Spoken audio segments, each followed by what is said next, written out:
Hi, everybody, and welcome back to another live stream.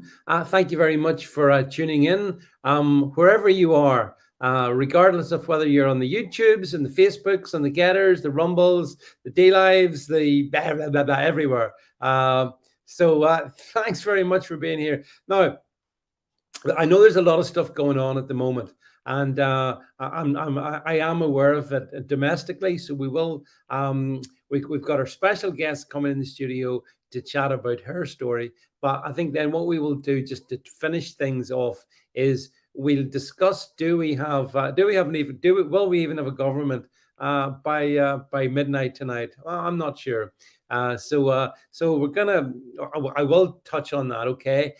Now, just before we bring our guest in the studio, let me just check. I want to jump across the wonders of technology. I want to jump across here onto the Gettr stream and just open it up, see if it's working okay. Just give me a second so that I make sure it is it's going.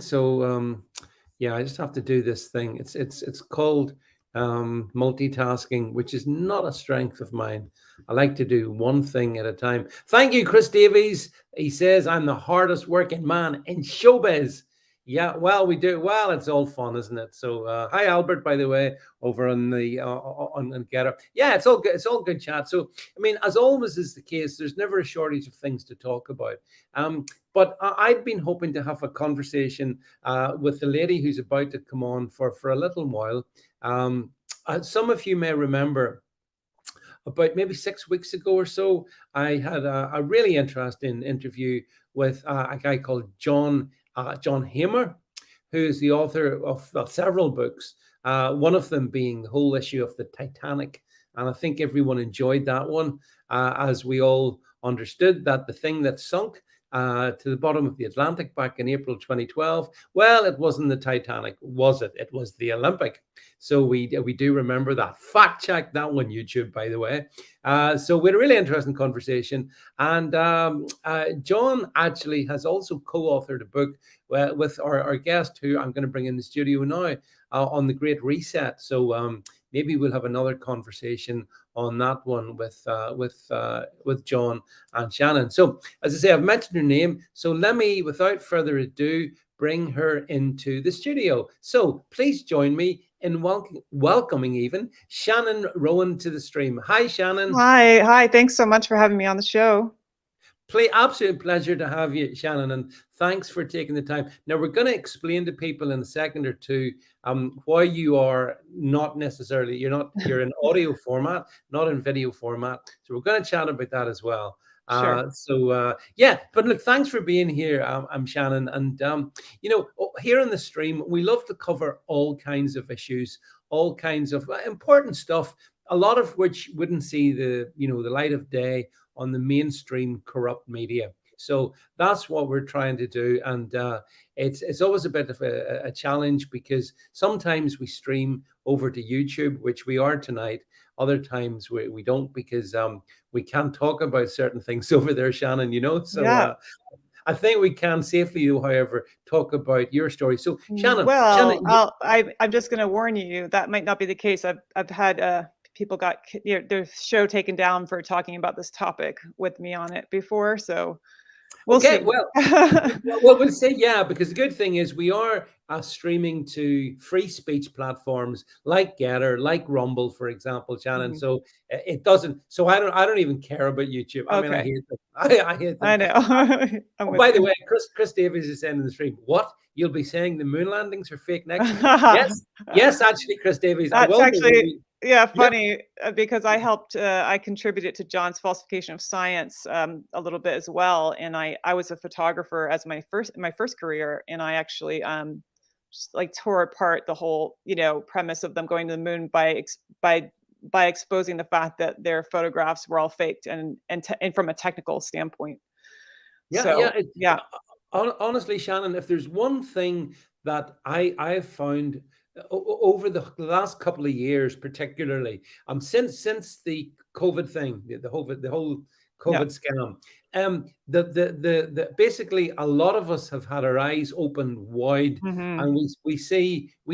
I think we see everything probably, and I suspect that people like yourself were Hmm. probably way ahead of us, but we're catching up. We are catching up, Shannon. So when it comes to when it comes to the moon landings, when it Yeah. comes to the Titanic, when it comes to oh no 9/11, there's a subject we Yeah. got. We got lots of stuff we want to be able to talk Sure. about, and you know something, Shannon, it's about providing people with different perspectives, and then they can Mhm. make their own minds up. That's You right. know that like throughout the whole sort of COVID thing, obviously I was against it from day one, but I've always held the view, Shannon, that people should be allowed, decide for yourself, Yeah. and I think that's a very reasonable stance to Yeah. take. But You can't do that with the active censorship no, that's so prevalent now. I mean, and it is no. a very condescending attitude the officials are having, towards the populace, saying that we can't discriminate between the we can't kind of sift through the information ourselves, make our own choices based on what we read. It has to be we have to be told what is true and isn't, what's fact and what isn't, and we can't make those choices ourselves. Yeah, well, you see, this maybe nicely brings us into our conversation because, in some regards, the whole issue of technology, Shannon, and the way in which we've got all these super fast networks around the world, which enables us to talk. For example, I Yeah. mean, I think whereabouts are you roughly located? Northern California, very north, yeah, near Okay, the coast. Yep. so you're in Northern California. I'm in Northern Ireland, right? Yeah, So there's a big chunk of world between us, and yet we're talking, and people yeah. can listen in on the different streams from all around the world. Mhm. So in that regard, technology is good, I Yep. suppose. It enables this, but in other ways, it's very bad. Yeah. And I think what I want to get into is really you've authored a really good book, which I think we can bring up on the screen. Yeah, there we have it. Wi-Fi Refugee, Plight of the Modern. It's a brilliant title, by the way. Thank Plight you. of the Modern Day Canary. I love that one, Shannon. Thank you. The canary reference. Yeah, and well, listen. I mean, you set it up for us. Tell us Okay. about what motivated you to write this. And Sure. we leave it up in stream, so if people want to go and buy it, Sure. you can pick it up there, as you can see on screen. Over to you, Shannon. Yeah, well, just to start off with, I noticed when I was entering the broadcast studio today that it says, it works better if you plug in to the internet and don't use Wi-Fi. And I'll say that everything in terms of our biologies work better if we do that instead of using Wi-Fi. So they have a point there. But no, it's true that Wi-Fi is inferior actually to Ethernet connections. Yeah, Now, I'll just touch on why I'm an avatar picture today. yeah, I am living very remotely off grid and I don't have a great connection as it happens. And I have to sort of travel to the connection. I am using it hardwired, but I have to use a satellite on one end and hardwired on the other. And I have to, be in my car and it's not great, visually, but mm, also it slows down the connection if I go onto the video as well. So it's just been a lot smoother for me to do it this way, given like my circumstances right now. But I'll yeah, explain why I'm actually living off grid in a remote location. I wasn't always living this way. uh-huh, I've lived a lot of places in the world, but I lived in big cities a lot. New York City for a few years, Paris, visited, like, traveled all over the world. But I was more recently, before I got sick from say yep, wireless radiation poisoning, I was living in Washington, D.C., which actually I found out later is considered one of the most electromagnetic polluted cities in the world. So as I found out mm, once I became affected by the exposures that I yeah, was living in an area where there were 600 antenna and within a mile radius and 100 towers. You call them masts, mobile yep, masts, right? yep, So, extremely, I mean, the FCC for one thing is extremely corrupted, and there's a revolving door between, the wireless industries and the FCC, which is supposed to regulate it. But our standards are actually a lot lower than a lot of the world has better standards than we do in terms of. I should say it this way: we allow for a lot more exposure, like some thousand times than say you would. in the UK. However, even Yeah. given that, they're not actually actively checking on this. You know, nobody's like checking to make sure that the radiation coming from these towers, when you have like, you know, so many towers densely clustered, is in excess of the standard that they're Yeah. set. The standard that's already in, you know, not adequate, I'll say.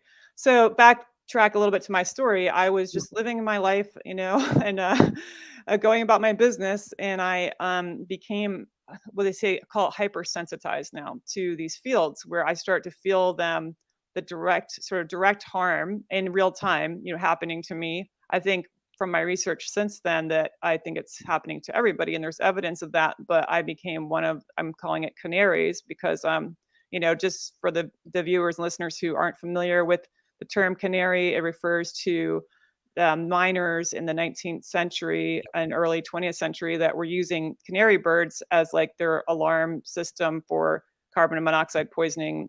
You know, when in the mines, when the oxygen levels would lower too much, the bird was more sensitive to needing, like acquiring a high level of oxygen, would stop singing and fall off its perch. And then they'd know that they need to leave the mine.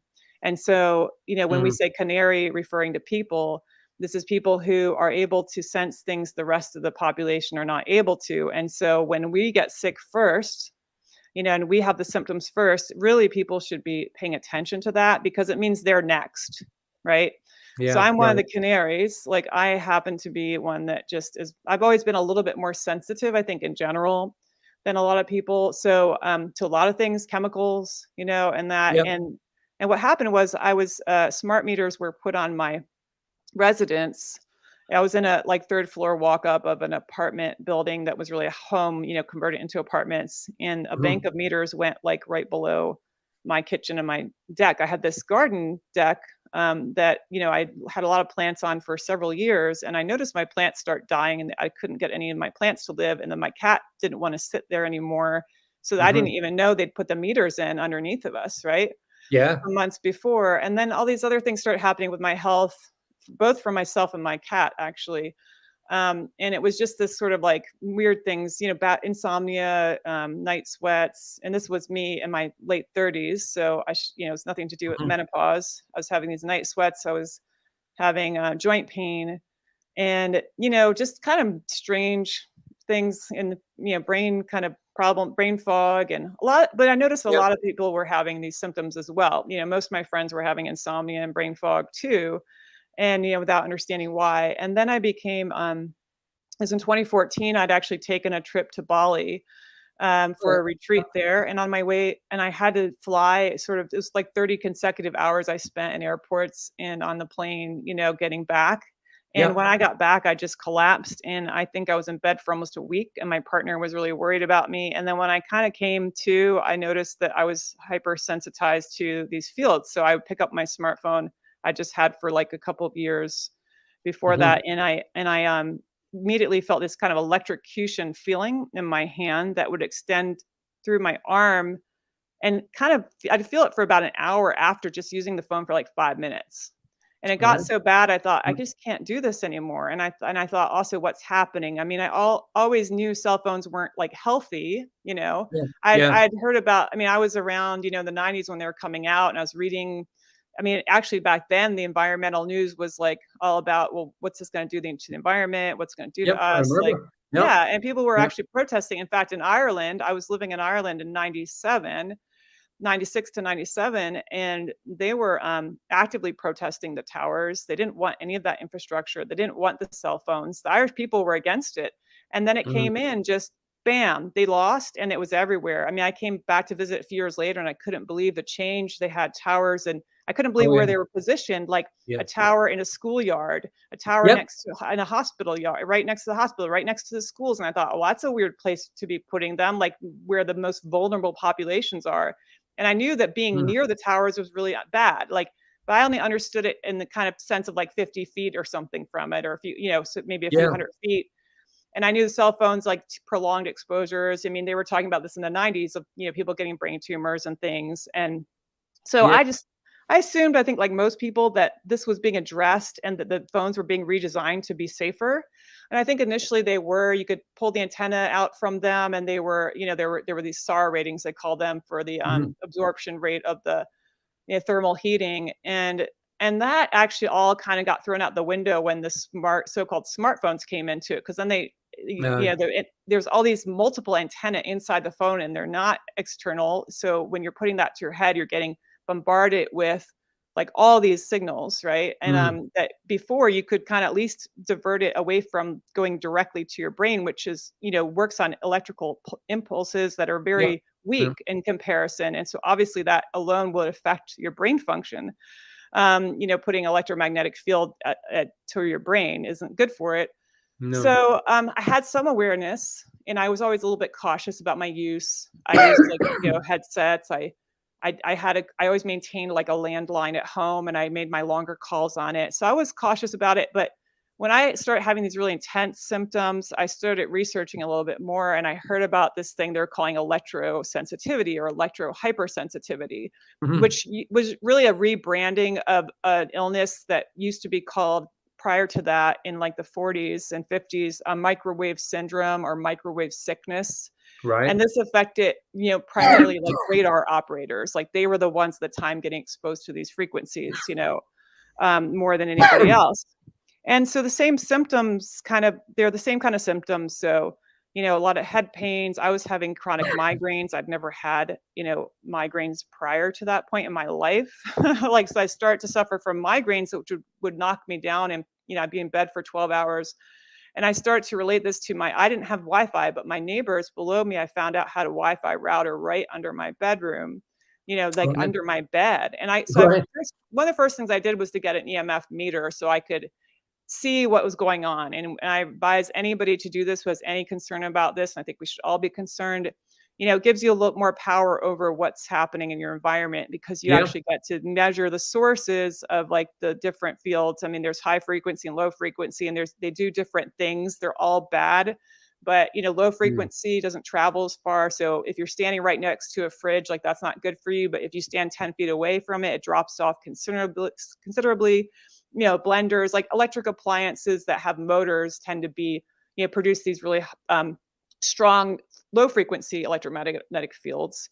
Whereas the high frequency is really what we call the wireless or microwave, and that's coming off of Wi-Fi and cell phones, and from the Wi-Fi modem and the towers and that. So I started learning about all this because I really didn't want to accept it at first that I was having these reactions. It's not very convenient. Of course, yeah.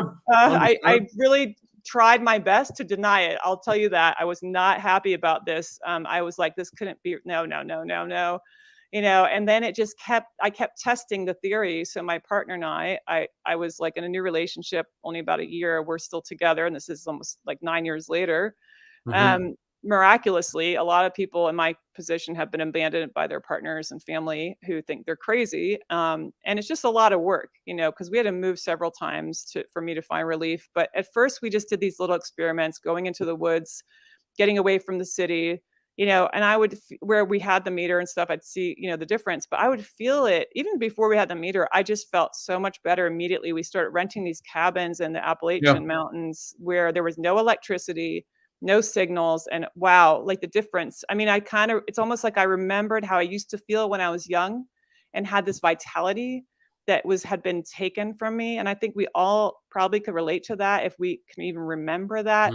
I think most of us are feeling chronically fatigued, and we just don't have that level of energy that we had, and the mood, like we don't feel good, and I felt amazing. We go out of these places and I'd be like, oh, I just feel so good. I get like playful and full of joy and just like, wow, what a relief, And as soon as we start driving back to the city and we come on the highway, my head, just the pressure would build and build and build, and I would feel it all over my body. But I especially would feel like cell towers when they were sort of hiding behind the trees. I wouldn't even see them. I'd feel like a cell tower did a specific thing to my head, different from a cell phone. Like started feeling the differences between the different exposures and how I reacted in my body.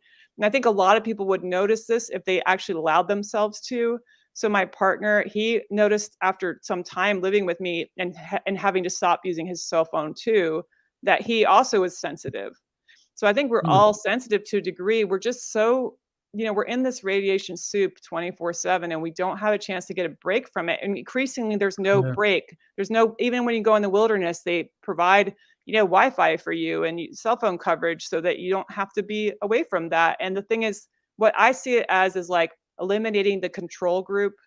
Like it's, so the more, and this is kind of part of the big reason for the 5G satellites and everything, the full blanket coverage of the earth isn't for everybody's convenience. It's a prison, but it also is going to eliminate all the people who could previously tell that they were better away from it. So you don't notice the difference anymore. So everybody's equally sick, equally depressed, equally drugged because they're trying to deal with these symptoms, you know?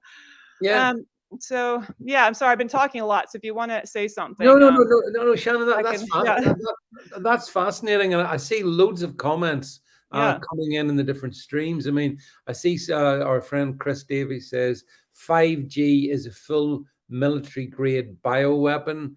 I right. see other people saying, John Hillhouse says here, there's several no-fly zones where there are areas of high radio transmissions, microwaves.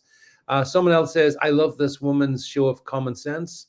Oh, So there thank you you. go, Shannon. Great. You're talking to people who understand what you Okay. said. But I Yeah, just wanted to ask you a question. sure. So are you saying so? So I get your story so Yeah. far. So if you go then into like a cabin in the woods, Hmm. are you saying does that get you away from it all, or does it get you away from some of it, Well, or is the Wi-Fi problem still there? yeah, that depends on where you are, obviously. So, and I just Yeah. happened to be lucky that we weren't too far. It was a couple hours drive to like a Uh-huh. national forest that was sort of had not been developed. So there were actually a lot of places where you could rent cabins that, well, the cabins came without electricity, so you don't have that. But there was actually no cell phone signal. There were no power. So there's a lot of, so for me, it's like power lines are a problem.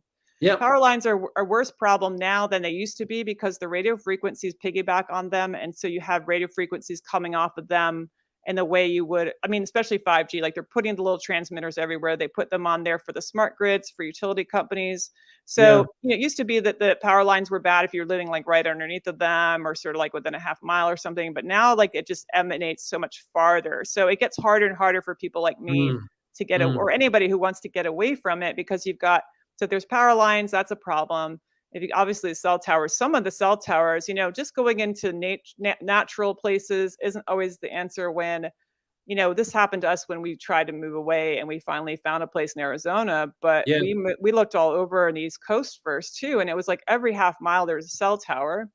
And then when you get out into like really wilderness places in the West where there's a lot of mountains, they'll put them on top of the mountains, and some of them can travel like 20 Yeah. miles, you know? Yeah. I mean, So you. obviously I mean, obviously 20 miles away from it, you're gonna have a weak signal. That's a lot better, So you can't, I don't think you can get away from all of this entirely. I mean, where we are now, we're in a pretty good location in that we're in a dip. We're in the valley between mountains. That's always a good place where we don't actually get any signal, not even enough to have a satellite dish there, which is why we have to go up the road. But it's a huge relief for me. And but it's not perfect. And I mean, you never know what's going on, clandestine things too with military radars. I mean, it's Yeah. like, so I don't want to kind of Yeah. say to people I don't even want to put in your head that's really possible to get away from everything. I think at some level we just have to accept that unfortunately our health is compromised from it. Understand that that's happening.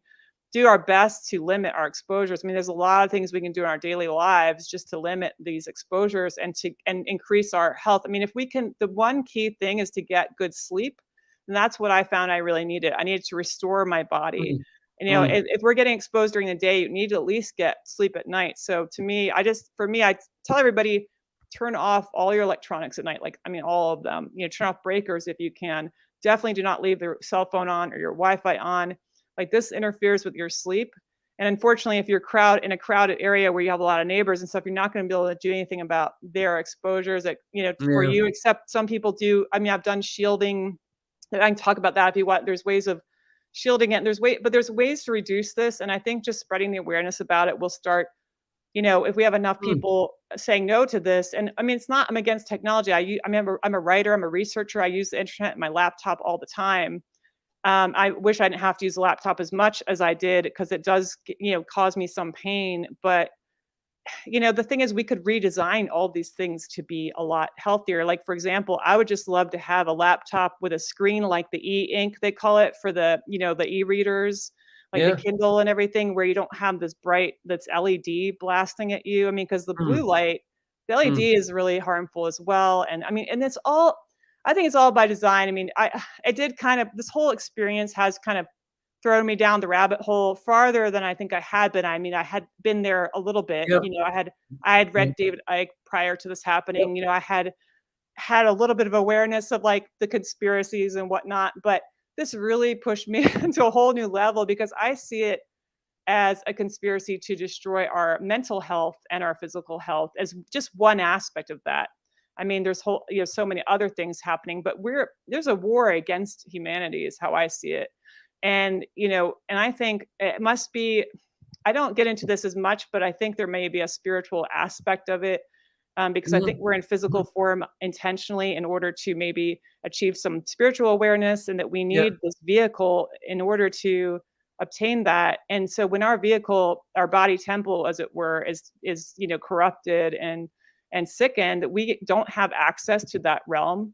And I think we don't have the ability to kind of, I don't want to use the word evolve so much, but you know what I mean? To like maybe go the next step that we are supposed to be going to. And I think a lot of people right now, because there's such a, huge effort that's all happening at once, it feels like maybe it's it seems to be a culmination of like centuries worth of effort against us. But it does seem to be coming to this head, and very intensified. And is it because there's something about humans and a capability, a power that we could have access to, that would really change everything, that is just like, kind of being attacked from every angle possible to stop that? I mean, that's kind of where my mind goes, because it's like, because when you find out that all these things are so harmful, like why are they changing incandescent bulbs to LED and compact fluorescence when those things are so terrible for us? And they make this excuse that it's about energy. And when you look at that closely, that's not even true. It doesn't save energy. People's energy bills are not lower, and their health is being ruined from this. But I think, again, it's the mind, body, spirit connection. It's all connected. So you affect one of and then you affect the other. So it's like, and I know that these organizations, the players behind this, know these things are harmful. I mean, in terms of radio frequency and microwaves, there's just reams of studies that our U.S. military conducted, I mean, decades ago. They know this is harmful. So why roll it out as a alleged communications technology, as a convenience? I mean, I think it's there. Like I said, like hardwired connections are actually faster. They're more secure. They're superior to Wi-Fi, but they're not easily they're not easily like listened in on. You'd have to bug it physically. You can't just, with radio waves, one aspect of this is that, surveillance. I mean, you can listen in on any conversation when it's wireless. And this is why CEOs of companies do not use wireless in their offices. When they want a secure line, they have landlines, and they have wired internet. Yeah, I didn't know that. That's interesting, Shannon. Yeah. So there's as well as everything else, there's a security vulnerability to Wi-Fi that you don't get over with a hardwired connection. Then right. Yeah, and then with 5G, that's a whole new, that's beam. So 5G is different from and the reason there's been a big stink about it, people getting up in arms, and for a good reason. And I mean, 4G, I got sick when 4G came out. Okay, so I'm just going to say that. And I know people got sick when 3G came out. So those are not good. But with 5G, it's millimeter waves. Now, millimeter waves have only ever been used as a weapon before now. As a supposedly non-lethal weapon. And so the thing is, it's beamforming. Radio waves, microwaves are not beamforming, whereas millimeter waves, you can direct it in a beam, a laser beam, basically. And you can you can target people individually. You could target them to give them a heart attack. You could target them for their skin to erupt in, monkeypox or whatever. You could make them faint. You can kill them. I mean, this is why it's so dangerous to have this implemented everywhere, because then we're really going to be stuck in a prison. It's funny, Shannon, because I know a story that happened a number of months ago in Belfast, actually, and there was a sudden rush of admissions to a local hospital, to the A&E department in the local hospital. And some people were saying, oh, yeah, it's probably COVID, it's Yeah. COVID. Right. Interestingly, though, Shannon, that I think there was like 200 or 300 people concerned. Anyway, the thing is, it coincided with a big 5G mast being switched on for the Oh, first yeah. time. So like that's a hell of a coincidence, isn't Yeah. it? 5G mast is put on, local hospital besieged by Yeah. people who are unwell, and I Well, guess that's what you could say happened in Wuhan too, because there were they were the first smart city in the world. They had 10,000 5G antenna installed in late I think it was November 2019. And right. also another thing that is not well known is a massive military radar installation went in around the same time in the Wuhan province. Now, its exact location is secret, but we know it's in the Wuhan province. And this Mhm. is a kind of radar that has effect like hundreds of miles away. Yeah. When these kinds of radars have been felt in other countries, Mhm. this has happened before. People feel flu symptoms, for example, in Canada, when that's happening in China. I mean, this is how far reaching it can be. And so, to me, it's not just that there was the 5G, there was this radar installation, which would easily account for any kind of increase in illness that was witnessed. Besides which, you've got this horrible air quality there. Yeah, it's Yeah. amazing that they never talk about the fact that it's second to Beijing in terms of city smog. Mhm. Their neighboring city of Beijing. I mean, that is a serious air pollution problem. And I mean, no wonder people would have respiratory problems. It's just like, anyway, I also, and this is in my book, there is there are these CT scans showing like a COVID patient versus one with what's in radiation induced pneumonia, and it looks exactly the same. They have the same, they call it like I forget they call it opaque ground glass something, or other Mhm. looking things in there, and they're identical. You can't even distinguish between them. And in fact, I heard that the Wuhan government at first was saying it looked like it was radiation sickness that they were Mhm. seeing in these patients, but then that got completely swept under the rug immediately, because that's not the narrative that, they wanted to push. No. And the No. whole timing of the pandemic with the 5G protests, there was, you might not Mm. have heard of this either, but 200 countries out of, let's see, roughly 300 in the entire world, 200 had, signed up to protest the 5G. It was the Mm. first World Protest Day, and it was scheduled for January 25th, 2020, and which is basically almost the exact 2 days before 23rd, I think, is when the news broke, Yeah. about the pandemic. And so it drowned out any possible news related to that. Plus, a lot of people went into lockdown early too, and that they weren't even allowed to gather.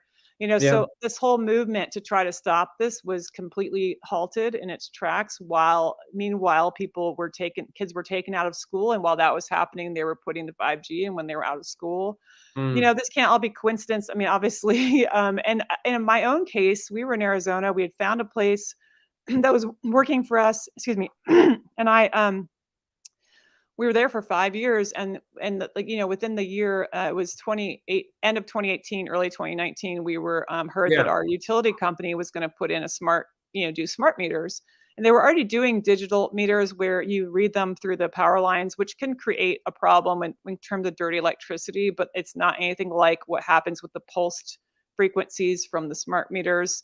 And they had assured us when we moved there, they had no plans of doing the smart meters. It said it on their website, they didn't want to do that. They knew that they basically acknowledged they were harmful. They did not have plans for that. Suddenly they were going to do it without telling us. I just happened to meet some Mm. of the workers who were like talking about that they were out in the valley to like, look for where to install that. And I said, what, wait a minute, what's happening? Yeah. So, and I Right. had another neighbor who was out for living out there for the same reason. We came together, we fought it, tooth and nail, and we didn't win. They actually ended up banning me and this other person from contacting them. We had to contact them through the lawyer and all Right. this, and Yeah. Yeah. basically we're looking at paying a lawyer $100,000 to take this to court. And so we couldn't do that. So we had to No. move again. And interestingly, so the only thing we did win is some time. They were going to do our part of their, service area Mhm. first, and we were able to become the last in their list. But that just gave us a little time for looking for places. But we were actively seeking another place when this whole lockdown crap happened. And guess what? During the lockdown, the smart meter installation guys were out in full force in our valley, given the like essential worker pass, while the rest of us were supposed to stay in. Amazing, right? Amazing timing. Wow. But we moved during all the alleged lockdowns. I never obeyed any lockdown crap. We went where we wanted, when we wanted. None of that. I did not do anything different in my life, except I had to watch sort of this horror show of people becoming zombies and acting crazy around me. But which continues to this day. Yeah, sorry. And so you were still in Arizona when lockdown hit, is that right? Yeah, we moved out here, and and honestly, I'll be honest, California is the last place we wanted to move, given the political climate here and our crazy governor, who's one of the World Economic Forum, youth whatever leaders, and doing all kinds of crazy stuff with transgenders. I mean, just all of those things are happening in our state, but at the same time, we found a kind of pocket, a safe haven, and it's also, we have a lot of libertarian kind of neighbors up here. And they are against all this stuff happening, so it's a big state, a lot of different kinds of people, a lot of people fighting that, the people do not like Newsom. But in fact, where I am in the southern this includes Southern Oregon. We're close to the border. They've been, for a long time, they've been trying to secede and make their own state called the state of Jefferson. And this has been like decades in the work. And so people actually see themselves as living in Jefferson and not in California. So I don't blame them at all. I think California is twinned with hell, as far as I can see. Well, right. Shannon, the stuff that comes out of there. But it's great. So you found yourself a little pocket then. That you moved. So when did you move there then? Well, during the height of the lockdowns, actually. Right. Like July 2020. And but we were working on a permaculture farm near our present location. It was kind of like this intentional community thing, which we didn't really want to be doing. And ultimately, that's why we left. It wasn't really our cup of tea. A lot of weird, things going on there with, anyway, I won't get into that, but it didn't work out for us. And however, we got our kind of foot in the door of this area, found, and we're able to network and found another opportunity where we are work trading, for somebody on their remote property. And it's just a perfect fit for us right now. I worry about long-term things because, well, we're dealing with, the high, we have really high taxes, and the petrol cost is a lot higher here than anywhere else, especially with the hikes lately. And they're trying to do this whole electric car thing. Newsom said, 10 years, everybody has to have electric, which is a nightmare for anybody who's electric sensitive. I have to have an old car. Our car is 20 years old. I cannot have newer cars. They have the Bluetooth, they have the satellite, they have all kinds of stuff in them that I can't tolerate. You can't turn off anymore. And now, imagine this, I can't even go in a Prius, the old Priuses bother me, and they want me to be in an electric vehicle that's all electric. That's insane. Plus, that whole idea is just absurd. It makes no sense. I don't know if you heard about in Florida recently, these cars going on fire, the electric cars because of the hurricane. It's just madness, the whole thing. But it's interesting, Shannon, because as you say, I mean, if you look at electric cars in isolation, you maybe miss the bigger point, because it's all part of a move that puts us essentially in a place where we are completely surrounded by all this all these issues. It's not just your car is I suppose is just a big extension of your phone then. But I mean, it's not going to work. It's the surveillance. It's the health. Again, robbing you of your health, constant surveillance, and the fact that your car could be turned off when you're not playing ball the way they want. You're a bad little boy or girl, and you're going to have your privilege taken away from you. And then if you're good, they'll let you go somewhere, but they'll tell you it's just so much more control, restricting your movements, where you can go, how you can go there, who gets to watch you go there. I mean, this is what we're moving into, which is just so frightening. And people, if they don't see that and they just see it as, Elon Musk, and isn't he brilliant, and he has this Tesla cause, and he's trying to save us, and he's just so interested in social whatever, and I mean, it's just it's such a show. I mean, he is like the Antichrist as far as I can tell. Yeah, And it's just amazing because like, why are we giving the voice to these billionaires? Like, I mean, what we just people revere them and they celebrate them and just work. mm. It's just it's so crazy. But yeah, And then Shannon, so yeah, you are where you are now. So right. tell us then. So do you have electricity in where you are? No. But we have a small solar panel with like batteries we hook up to it that has an inverter in the battery so we can plug in our basically we can use laptops and like a coffee grinder, and that's about the extent of it, or plug in some sort of Christmas lights, for lighting. But we use candles in the winter mostly, and we use you call them torches, but electric torches and Yeah. that and yeah. Okay. So how do you then like? I know the climate in California Yeah. is a lot better than the climate where I live, but Well, not does it not always. get cold? How do you Okay. how do you Yeah, heat yourself? wood stove, which means my partner, he's the one, gets to do all the Yeah, manly work. yeah, He's been chopping, chops wood half the year, like, chainsaws down trees, chops wood, puts it out, and I mean, it's a job. It's a huge job. It's yeah. nice. I mean, I like the fires, and everything, but we have a wood stove and it heats the house nicely. We do get this, we're all the way to the north, so this is not sunny Southern California up here. Like, this is Okay. a lot more similar to your climate, actually. Right. Okay. It's the Yeah. difference being we get like a really sunny, dry summer that you don't.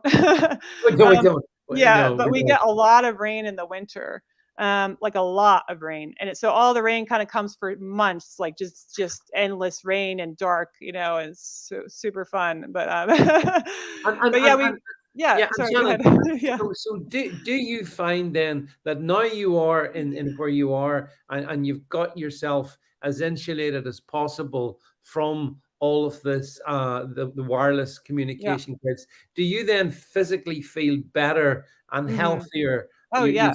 You Yeah, mm, well, I'll say this too. There is a degree of recovery that I've experienced in that I can handle the exposures better now when I do get exposed. So, I mean, there was a point mm, when we mm. basically fled, the Yeah, soup, as I call it, yeah, the that's a good frog soup, and expression. we jumped Yep. out. We were the frogs that escaped. And we went out west. I was really bad off the first year. My partner, I don't know what I would have done without him. I couldn't be in the car. Like, he had to drive everywhere and go do the shopping, everything. And town was like an hour and a half away for us at the time. Hmm. And so he would have to do all this. He had to cook. We had electric stoves I couldn't use. I couldn't be in the kitchen near the refrigerator. I mean, I was just really, really sick and I was really affected by this. But when I had enough time recovering, and plus I did a lot of detoxes with heavy metal detoxes, and I think that made a big difference for me because I think there's a relationship between the heavy metal poisoning and these frequencies. So, and a lot of other people have found this. So if you can get detox that and not expose yourself more, you can recover quite a bit, and you can handle. So my tolerance level increased. However, it can go back again kind of to low tolerance if I get too much exposure. So I still Mm, have a really hard time, like very close up to things, like close to a cell phone.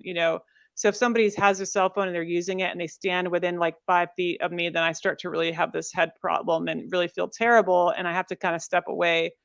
In a lot of ways, these social distancing things were to my benefit because it kept people and their cell phones at oh, yeah, bay.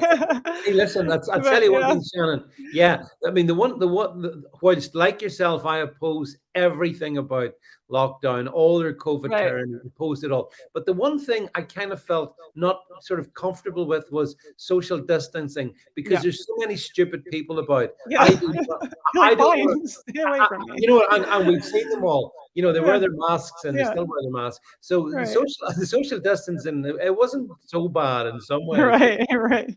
But yeah, so you find then that that moving to where you are and living Mhm. the way you live, that because I'll tell you, I flip between. I've got two different kind of properties, and Yeah. one of them is a seaside location. I find Mm. literally right out on a Nice. beach. Wow. And I got to tell you, Shannon, whenever I'm at that particular location, I feel so much better than I do at this location. But ironically, this location we're chatting Yeah. to, it's in the country, so it's kind of rural, sort of. Mm-hmm. But I don't know. I feel maybe there is just more just Well, electric. I could tell you too that because I love the water and the ocean, and one of the Yeah, benefits. I mean, Arizona was really hard for me in that climate. It's very harsh in the desert. You know, I yeah. got away to Mexico a lot to go to the seaside there, but it was like a 6-hour drive, you know, and had to do like a long trip. Once I'd go there, I'd have to sort of stay for a week or whatever. But you know, so a lot of people feel really good on beaches and at the water Yeah, I do. Yeah. because well, for one thing, you tend to go barefoot in the sand and you ground. So grounding is really important because you ground out this sort of you see it as positive energy. So all these frequencies have this high positive charge and you get Mm. overwhelmed with it. So you can actually kind of kind of eliminate that out your feet if you ground into like a place where there's negative charge, especially like so the earth has its own charge, which we need. It's called the Schumann Resonance, you know, and lightning strikes are like the responsible factor Mm. there.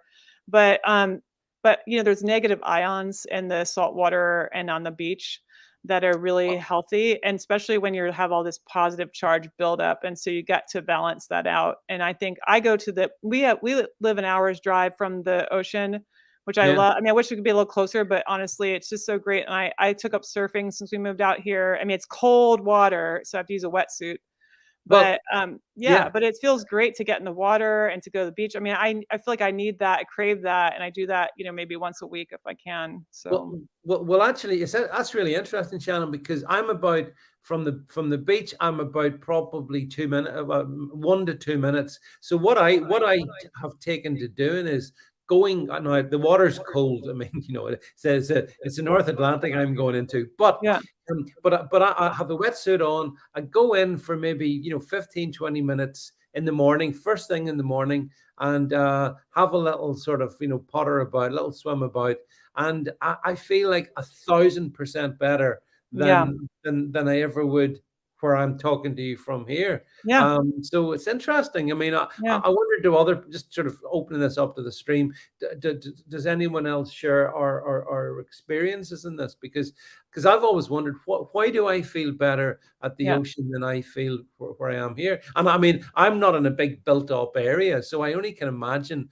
what it must be like, Shannon, if you're living in, well, you mentioned DC or Yeah. London or, Yeah. any big city. What must that be like in 2022, Oh given the gosh. radiation? Yeah, I can't Horrendous. even imagine. And we were so glad, you know, it's interesting how everything worked out because we were just so fortunate in a way. I mean, this all felt like a curse when it happened to me. I could tell you that, you know, For sure. Yeah. I had Yeah. some careers I had to quit and, you know, Yeah. and so did my partner. And it's been, you know, financially really challenging. But what a better place to be in when all this happened. I mean, we didn't have to stay in our apartments or something, you know, and go Yeah. bounce off of four walls all day for months. I mean, that's torture. That's solitary confinement. And that's rarely done even in prisons. That's like considered the highest form of torture is to isolate people. And you know, Yeah. so I feel like people are, and I have to forgive them for this sometimes because I feel like they are all so traumatized by what's happened that they're not thinking straight, obviously. You know, they can't reason through things because they're suffering like tremendous amount of PTSD from having been isolated for so Mm, long. mm. I mean, that is hugely. I mean, I've done a lot of research into mind control, and in fact, the early, you know, these brain doctors, they called them in like the 40s and 50s in our country, like employed by the CIA and everything. Yep. They were using radio frequencies in their experiments as well. You know, they used them with animals. They found they could control animal Mhm. behavior, you know, with aggression or make them calm or make them really aggressive. And this was in the 40s, or sorry, I should say 60s for sure. There was somebody named Dr. Yeah. Jose Delgado. He had the famous bull experiment where he put a remote control sensors, you know, he put implanted sensors into the bull's brain and he had this little remote control and he was able to stop it from charging. And that video is still out there. You can see it. And, you know, so you could stop the bull in its tracks from charging you with just radio frequencies. And then somebody Yeah. after him was doing experiments on monkeys and making them aggressive. And they found eventually they didn't even need the sensors. They could just use the frequencies. So people are being affected by the frequencies. They're being affected by, so coupling isolation with these frequency exposures, with messaging, like constant propaganda, you can break somebody's mind and their spirit and completely like reinvent them. So I think that's what we're seeing here. Well, yeah, I was just going to ask you, Shannon, because obviously, I mean, a lot of us have resisted the jabs. We're on YouTube, so I have to be a bit careful. But we know what we're talking about, right? A lot of us completely resisted that. But you see, the people that have taken them once, twice, three, maybe even four times. How do you think that Yeah. what do you think that does to them, Yeah, Shannon? I think that, well, all of the traditional, jabs before this one have, I think, partly why I got so sick was because I had had some adult ones later on for travel. One, actually, interestingly, in Ireland, they made me get them when I wanted to go to India. And they said I Yeah. wouldn't be allowed back in the country. So I did them, and I didn't really want to, but I didn't have the awareness I do now about just how dangerous they are. And I suffered a lot of adverse effects over years, just with like digestion mostly, and like some joint pains and like just mysterious pain, but I think that coupled, so what I think, but like I said earlier, detoxing heavy metals seems to help. A lot of people in my situation have noticed the same thing. And so all the prior ones, even when they took out the mercury, there was aluminum. So Yeah. now what they're Yeah. finding in the new ones is another element that's toxic that is also like a metal, is graphene oxide. You may have heard of that. And so this is actually considered a superconductor. That's like the definition. When you look it up on the official, sites for what, explaining graphene oxide, it's a superconductor. So when you couple a superconductor in your bloodstream, in your body with like these new fields, obviously there must be some kind of relationship there, and people are going to be more affected. And I don't know. I mean, I see it all moving toward like remote controlling people, as absurd as that might sound. I think there's this transhumanist agenda on. Oh, I do. I agree. Yep. Yeah. Agreed. So, and that's Yep. something John and I are working on for a next book, actually. So that's in the works. But so this all kind of plays together, and I think it's intentional, the coupling of this, right now, because obviously depopulation as well, because unfortunately I know people have died, and people who know people have died. And you just keep reading it in the news all the time, like sudden deaths. It's just tragic because it could have been avoided. So I think some will just die. Others will be more chronically ill than they were. And maybe there's some element of mind control coupled with this. Or just tracking us, like a branding thing. Nano, it could be nanotech, hydrogels. There's a lot of speculation because we can't all, we don't have the labs ourselves to analyze these things ourselves. So there's a lot of like having to trust like people, independent researchers, which I don't always do. I mean, we have to be careful when we're sifting through this stuff.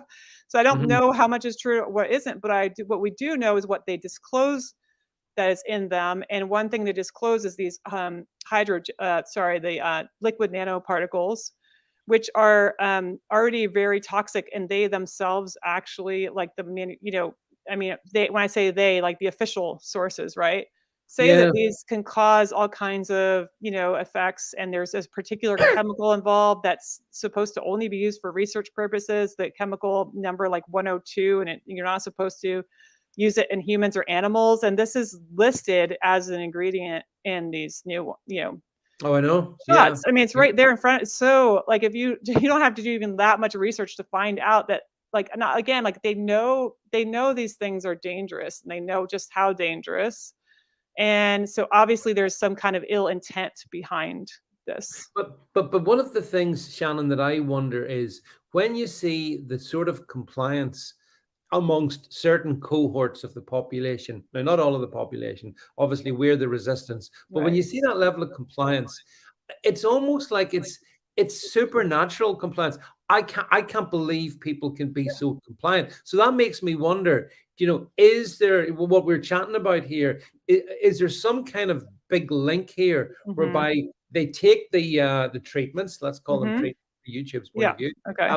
Take the treatments and then they become some kind of almost zombie control population, and so they look like us and they appear like us, and they almost seem reasonable, except they do things that are completely weird, like wearing masks in the open on their own in the car. Yeah, illogical, Shannon. Yeah, and yet some of these people, I know people, highly intelligent people who sadly have Yeah, gone me along with too. that. Yeah. And it's like, it's honestly, it's like they've been reprogrammed, and you Mhm. think, oh, well, how have they been reprogrammed? Mhm. What mechanism would it be? And then how Mhm. does that link in with, as you say, all this sort of electromagnetic stuff Yeah. with the soup, as you call it, Shannon, which Yeah. is a good term actually, that we're just sitting in. And it makes me wonder, like, Shannon, would you say it's a healthy thing if you just put your phone down, put your phone away, turn your laptop off, turn your laptop, put it away, and try and spend time away from the digital world Yes. that we live in? Would you recommend that to Oh, people? absolutely. And the thing is, another thing happening is we're obviously being moved into this like virtual living. One of the effects of the lockdowns was to push people into like more time on Zoom, more time online, like, and Yeah, condition people to get used to interacting with each other that way as a preference to in real life, as a yeah, preference to being. So I always say we have to counter this by doing the opposite thing that they don't want us to do. For some reason, they don't want us in the natural world. They don't want us spending time with each other in person. They don't want us offline. They want us yeah, constantly yeah, hooked in because it's like yeah, Zuckerberg's like metaverse he wants us moving into and all this insanity. And so it's like they really want to see us living like avatars or living in a virtual reality that they yeah, control. yeah, And so we're letting go of our physicality and our physical world, and we're allowing ourselves to be ushered into this, and it's a horrible dystopia. We don't want that for our futures, so we have to resist it by doing all the things that they don't want us to do.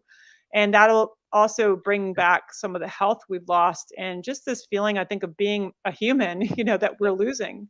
yeah. So to I, me, I, the whole cure is really going into the woods, going to the beach, going wherever you have access. And like, so when we get off today, I'm going to sit in the sun for an hour at least because it's mhm. I have to counter it. Like when I'm on the screen, even though I'm wearing like blue light blocking glasses but what we do is we have to, with our machines, we have to protect them from the elements that are healthy to us. I've noticed this. Like, so my laptop will get too hot in the sun and it will crash on me and it might break. Yeah, I've had yeah, them destroyed.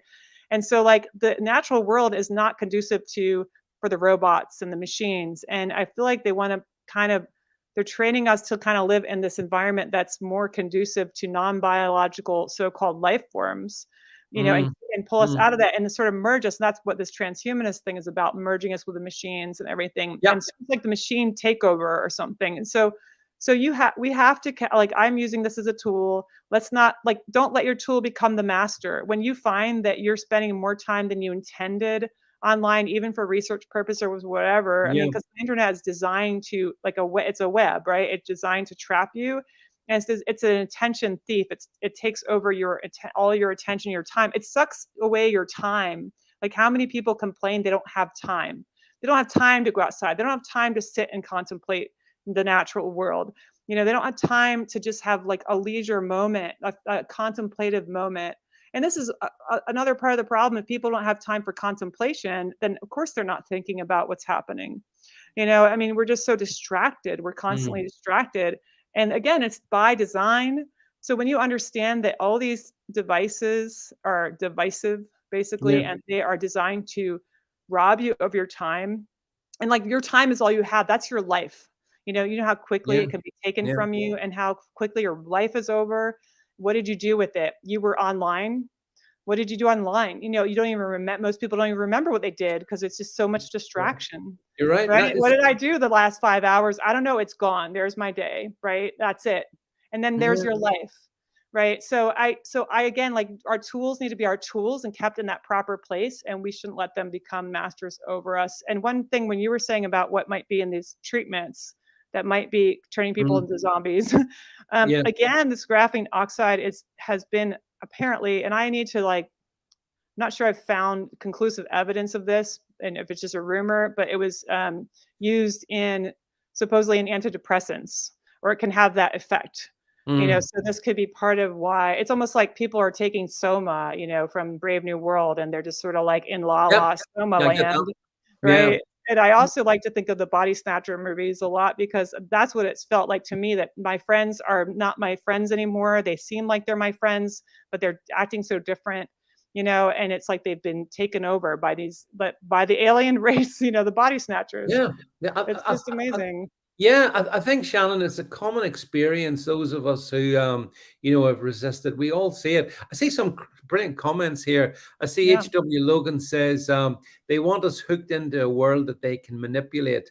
The Matrix realized. I fly like an Yeah. eagle says they want people to become slaves to technology. Yeah. We say no. We are humans. Someone else says the Northern Monkey says he watched a TED talk discussing hacking humans. Oh yeah, we've heard that from our friends in the World Economic Biohacking Forum. and right. Yeah, absolutely. Totally evil people. And I fly like Yeah. a legal makes another good point. Notice how they call it internet users. So Yeah, same as user. users. Good point, actually. It is a good point.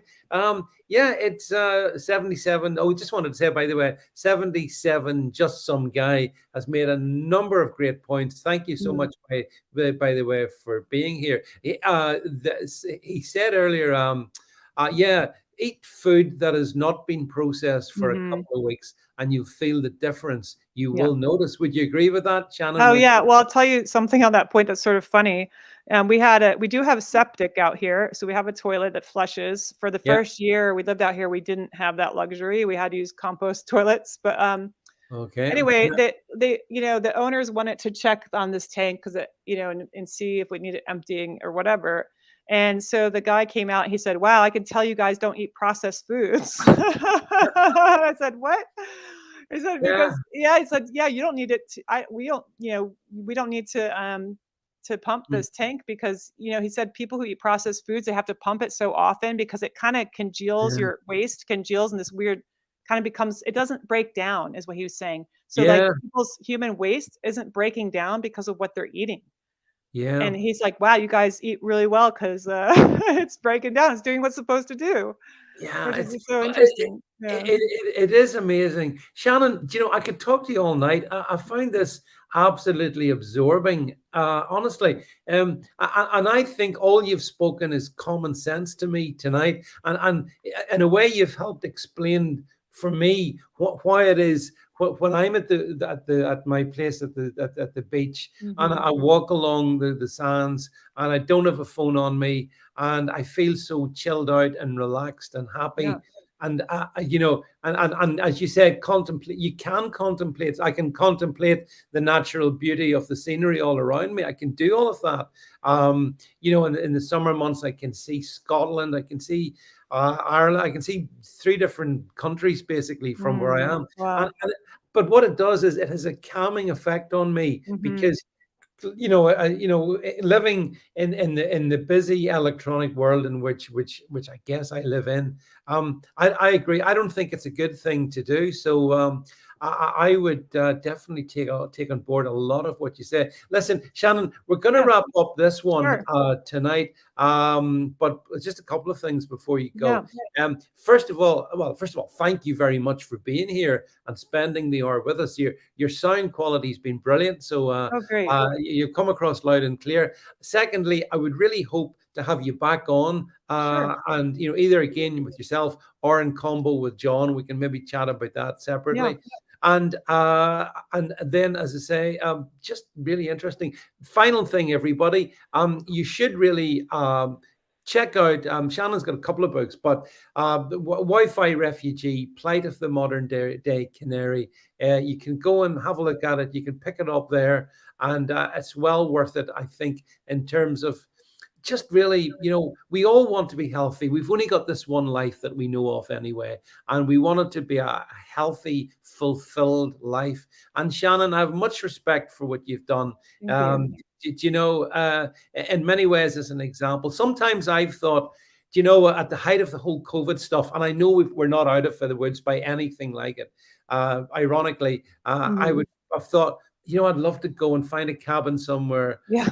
and somehow exist there away from all Yeah. this crap, all this, this social engineering, this World Economic Forum, New World Order, imposed tyranny that's going to, whenever they get their central bank digital currency, we're going to be in a hell of a bad position. Yeah. So it's good when people like yourself can set us an example of, well, there's other ways. There are other things you can do. It just depends what do you want to sacrifice, I suppose. So Shannon, look, Could I just, say, sorry. in parting, no, I could also be living more of the existence that is available to me here, but I feel so compelled to research and educate people, and fight this fight, that I actually give that up, and I am sacrificing that, and I think that in a way right now we do have to sacrifice some of that, because I mean, I'm tempted to just shut it all off and just say screw everybody, but but some part of me feels like I must keep on, and so I'm writing another book right now about the treatment in quite a lot of detail. So that I'm hoping to finish by the end of the year. Okay. Well, Anyway. listen, Shannon, Yeah. please come back when you've Great. completed that, and talk to our viewers and our listeners Yeah. about that as well, because as I say, it's just fascinating, and it's amazing to hear from you. As I say, I've really enjoyed it. So Shannon, we're going to move on to things British. So Yes. you can go and relax now, Okay. and thank you again All for being right. here. Thank you guys, and Yeah. yeah, thanks so much for having me. And Cheers, Shannon. okay, Thanks for take now. care. Okay, Bye-bye. bye-bye. Bye. Bye. Right. I think I hope you all enjoyed that, by the way. Wasn't that interesting from Shannon? Do you know, I mean, seriously, wherever you are watching this, you will, you're probably like me, surrounded with technology, Wi-Fi, phones, stuff. You ever wonder what it does to you? Do you ever wonder what it does to you? So go and get Shannon's book and support Shannon. And as I say, Shannon and John Hamer have co-authored a book together on the Great Reset. So if you'd like to have the two of them come on, I mean, I want John to come on and talk about JFK, by the way, as well, and potentially moon landings. So yeah, I got all the stuff for you. So listen, anyway, look, this is on a Wednesday night. It's ordinarily, of course, Jed and myself. And just because of the way things worked out, I wanted to have Shannon tonight. So I wonder, can I bring our producer on the screen, and if he's still there? I'm still here, David. What a brilliant guest that was. So interesting. And the comments from everybody was saying, this is it. They were hooked on it. I could tell they were. And there were questions flying. They were thanking Shannon for a great interview. And I'm sure they'll go along and buy her book, Wi-Fi Refugee, Plight of the Modern Day Canary. Absolutely. And she came across as really intelligent too. Well, I mean, I was really genuine, Jed, when I said that, when I'm at this, where we're broadcasting from tonight, from this location, I mean, I'm surrounded with all the tech and all the stuff, and, life's a bit stressful. When I go to the coast and I have less tech around me, and I've got the beach a minute, probably actually literally 60 seconds from where my place is, I lose so much of the stresses that, that I labor under. Listening to Shannon there, I kind of sort of start to understand why that might be. Absolutely. And she did mention that book partway through her interview that she's done with John, and we all know John from HMS Olympic, and that's why I brought that up, David. This is currently will be on davidvance.net. This is where I'm pulling it from at the moment. But so that's the other book that she's co-wrote with John, who our listeners listened to and found very interesting over the Titanic one.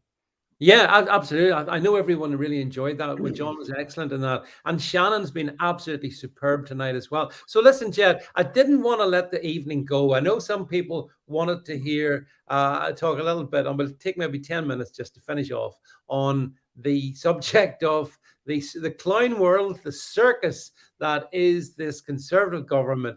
And just before I came on air, I saw that there was a vote in the Commons on fracking, and Labour put up a vote, basically, a motion saying that we should ban fracking because that's Labour, and we should ban fracking. And it was in actual fact, it was supposed to be like a confidence vote in Liz Truss. Now I've seen the government won it. They won it, but I think 40 MPs abstained.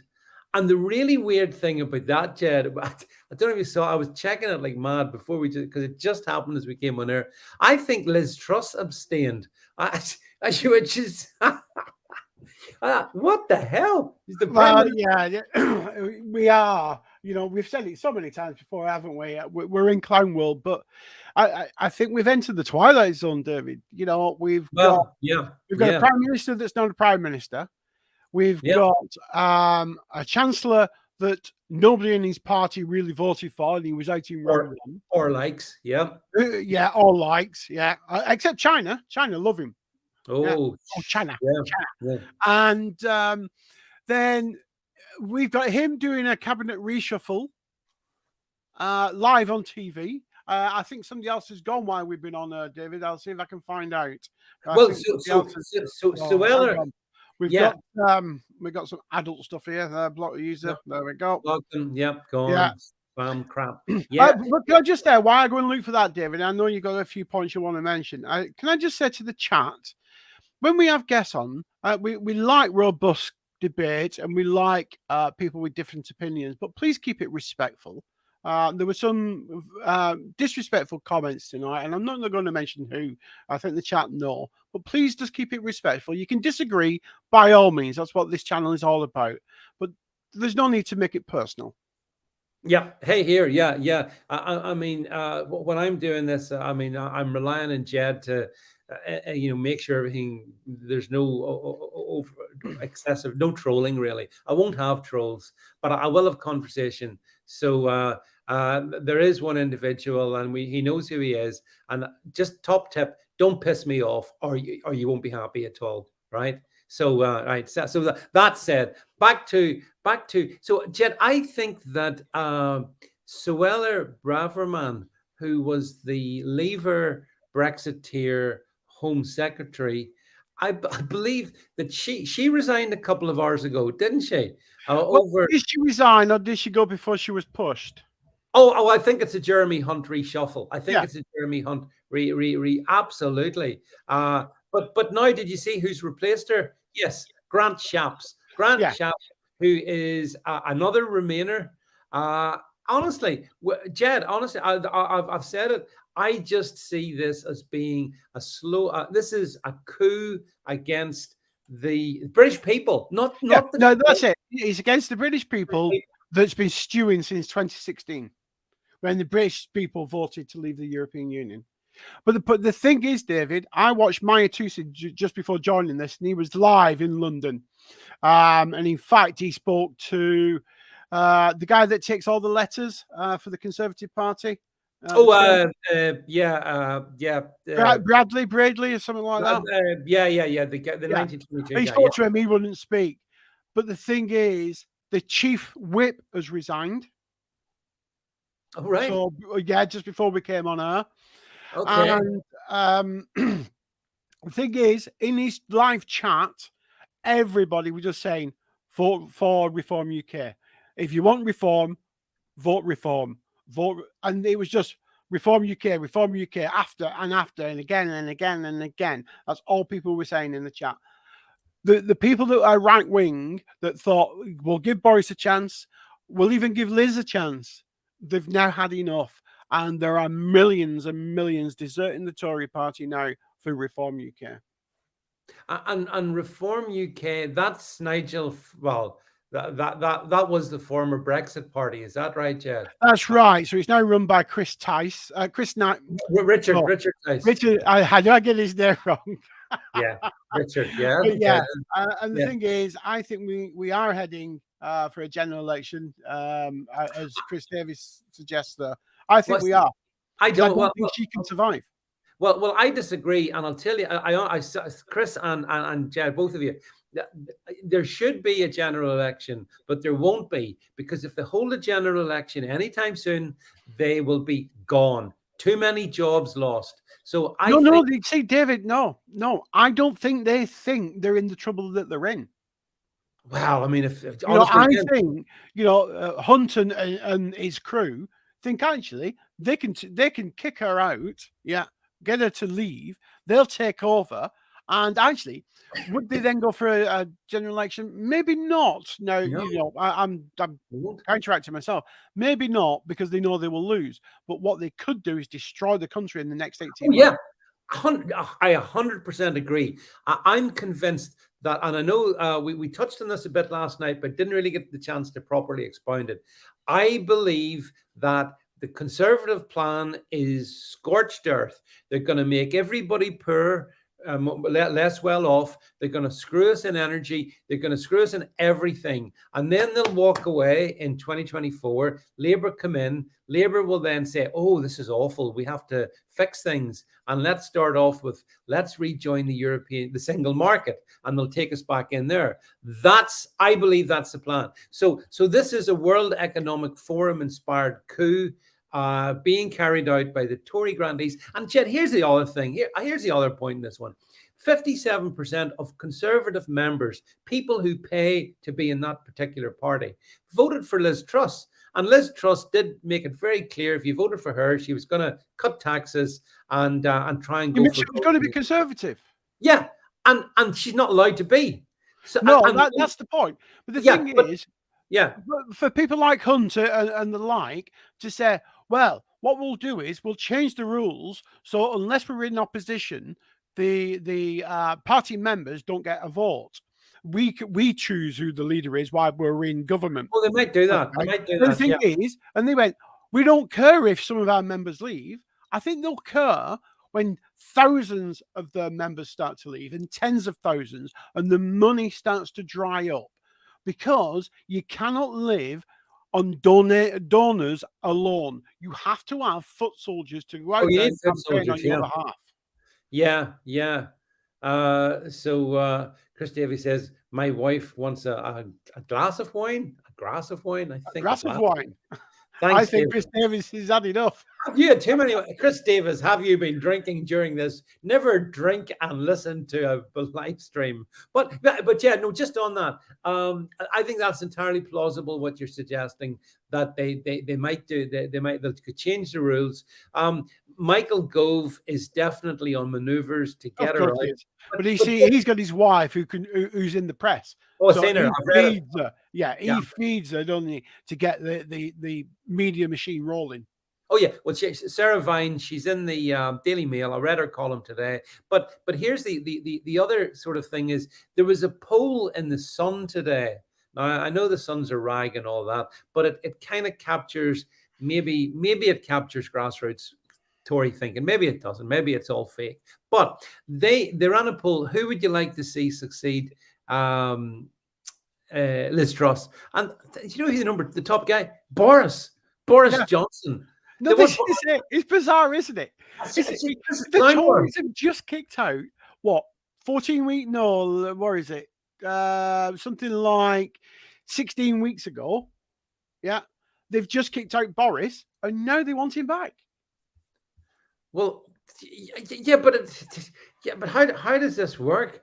You know, Jen, how this is devastating for them, surely, on the when it comes to the electorate. I mean, this is electoral death that we're seeing. No, it is. But the thing is, I think it's like you said, and like people have said in the comments, and I'm going to agree, and I'm going to put on my tinfoil hat, because actually, I don't think it's too much of a tinfoil hat. I think it has a tinfoil section, but it's not a whole hat. And I think it is a WF world type. It is. It is. Let's bring this down, and so he'll take over. He'll get the left. I don't know how you have left wing of the Conservative Party. I just don't get that. So he'll get the left wing of the Conservative Party. They'll change the Conservative rules. That'll be them out of power for 20 years. If well, at least 10 years out of power. That'll give us a socialist government. Socialist government, what do they love? They love control. They love giving out benefits. They love raising taxes.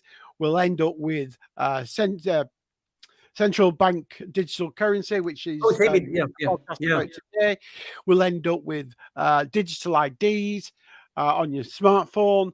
And where are we then? And we'll also end up with no fracking, no nuclear. It'll all be green, and you won't be able to drive your petrol or diesel car. Boom, we're done. That is in the next 5 years. Well, yeah, I think, yeah, you're right, Jed. And the next sort of 24 months, we'll see, I think, the Tories burning down Britain, then Labour come in, pick up the baton, and they finish us off. Yeah. And by that point, if you think about it, that's 2024, and then a 5-year Labour term, that gets us to 2029. And we know that their big plan is it's 2030. And as you know, Jed, that's when you own nothing and you'll be happy. No, absolutely, David. And that's what it's all about. And then it'll be, well, you don't need to pay your mortgage off, because what we've give you is a universal basic income. Yeah. That house is our house now, so don't worry about your debt. Oh, how many live in that house? Well, there's only 2 and it's a 4-bed. Oh no, sorry, you have to move out to give that to a family that needs 4 bedrooms. Yeah. So then you'll be, because it won't be your house, or somewhere. House. Yeah. Well, this is why I also think, Jed, I can see in the background, I did put out this little one here. This is, I think, the end game, the CBDCs, the central bank digital currencies, because, and actually it's quite amazing on that little podcast I put out today, Jed, it was the number 2 in the IMF. I forget his actual title, but he was number 2. He's very, very up, an Asian chap. And he was basically saying that it would be really good to have central bank digital currencies and linked to your social score, just like in China. Well, that's it. That is end game, because at that point they've and they know that. And I think this is something that, you know, we're going to have to be very vocal on, that if they get this, we'll not be doing this. We'll not be doing anything, because. No. But you see, that falls in line with the second one of your podcast today. And I'm sorry to keep bringing David's podcast up. I know you all listened to them already today. But this one here with climate taxes and Bill Gates, you know, this is all part of it, because your social credit will be also about your climate, your CO2 output. Yeah. Oh, and now you can't buy that big fat boy burger because you've had 3 this week. Yeah, so we'll cut your funds off. Or in your petrol car, you've drove 100 miles, and now you have to wait 4 days before you can drive another 100. You know, so I think those two today, you've been spot on with. You're always spot on, David, but you know what I mean. Even more spot on than normal. Yeah. And by the way, just on the podcast thing, I wanted to thank you, Jed, and I want to thank everyone who's listened to the podcast. We clocked up our 750,000 plus. Downloads on the podcast channel. So we are within 250,000 views of 1 million, which I'm keen to get. But that wouldn't be possible without you, Jed, and all that you do. So I want to publicly thank you for that. I know sometimes it drives you to distraction, but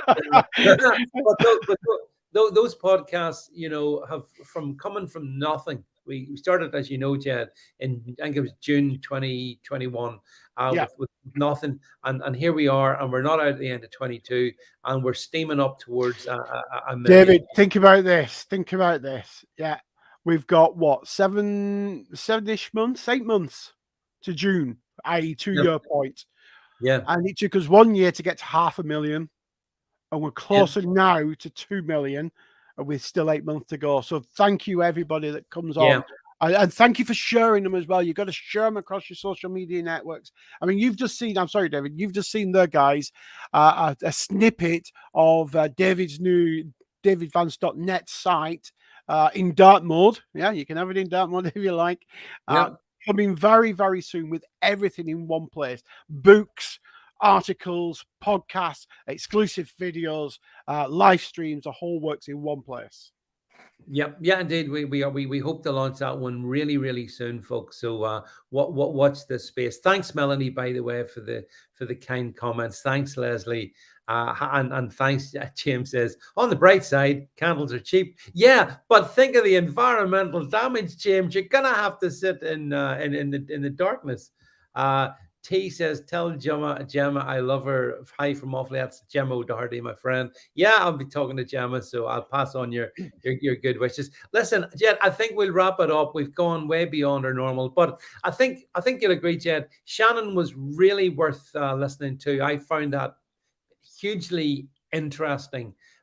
Just like with John Hammer as well, really interesting stuff. So I really enjoyed that. But it's also different to what we normally put out. We normally talk politics, don't we, and current affairs. So it's great to have something like that, David. And actually to have both of them on again later with that. With that second book, that they've co-wrote together would be absolutely fantastic.